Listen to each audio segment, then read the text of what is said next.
คือซิงชนะเลิศผู้ใดชนะเขาไปซิงกับจ้อมแจงพี่น้องปีลังกาพาอยู่แล้วหรือว่าหน้าซัน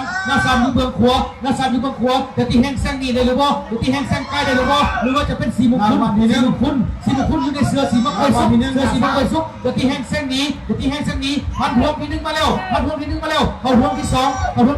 สีมงคลมาได้แต่ที่แห้งแซงใกล้ได้ตลอดแล้วก็ให้หัวเคาะแล้วนาซันเซ็นเอาได้เลยนาซันปีซอซีจะดีเลยดิบ่จะปีพม่าเลยดิบ่แต่ว่าสีมงคลโบล่าซาเจ้าเข้าไปแล้วสีมงคลยาวนาซันจีเข้ามาแล้วไอ้นุ่มเพิ่มมาได้ไอ้นุ่มเพิ่มสีมงคลไอ้เพิ่มมาได้เจ้าแล้วนาซันจีเลยบ่สีมงคลนาซันสีมงคล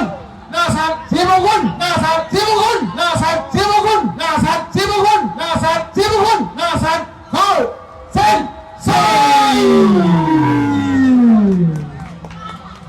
บอกแล้วเป็นบอล ออกเบรกอีกแล้ว คนเลือกคนหล่อความเสี่ยง